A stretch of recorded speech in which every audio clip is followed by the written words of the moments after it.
Matt Platkin, the Attorney General for the state of New Jersey, has decided to join in with a lawsuit that was filed by 19 other blue state attorneys general, along with the District of Columbia, in suing the Trump administration for withholding federal funds from their states because these states are allegedly not helping Donald Trump round up immigrants.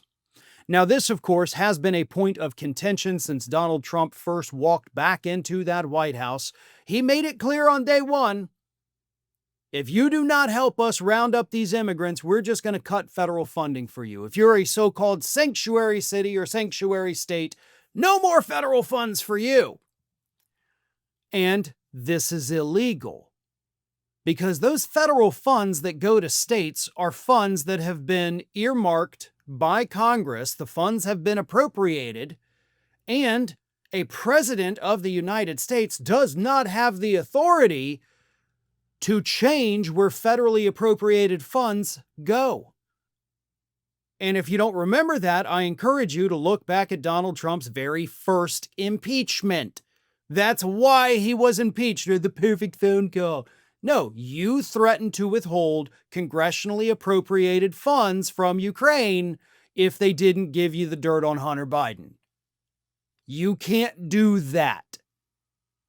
The president does not have the authority to do it. So the money that these states should be receiving, because Congress said, yes, you can have it, here it is, they have the power of the purse, these states didn't get it.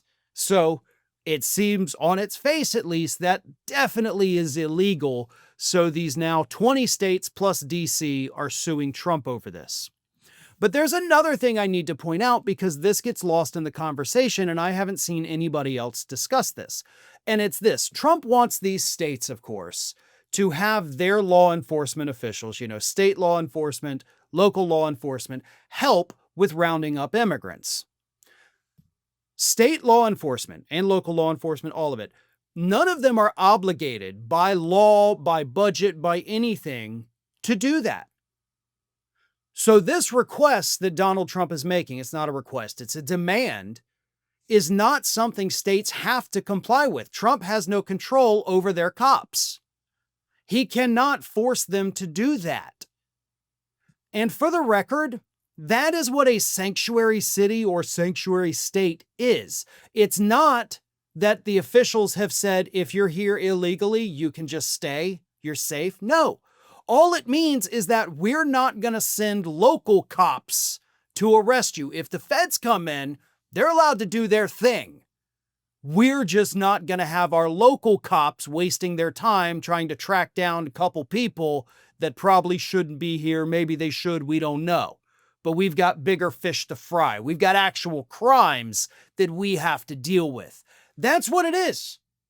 For those of you who did not know until hearing that right now, that's what a sanctuary city means. It just means there's no cooperation with local law enforcement, which again is acceptable and legal for local officials or state officials to do. So everything that these state officials who are suing Donald Trump have done, it's well within their rights to do it. They do not have to allocate their resources to help in his immigration roundup. And he, by law, cannot cut their funding. Congress would have to do that. And honestly, it's Republican controlled. They probably will. But for right now, they don't have that authority. Trump does not have that permission. And if those funds do not start flowing, this is a case he is most likely going to lose. Thanks for watching, everybody. And if you're not already, please subscribe to the channel. We got fresh content every day for you. And if you want to follow us across social media, make sure you check out all of the social links that we have posted in the description of this video.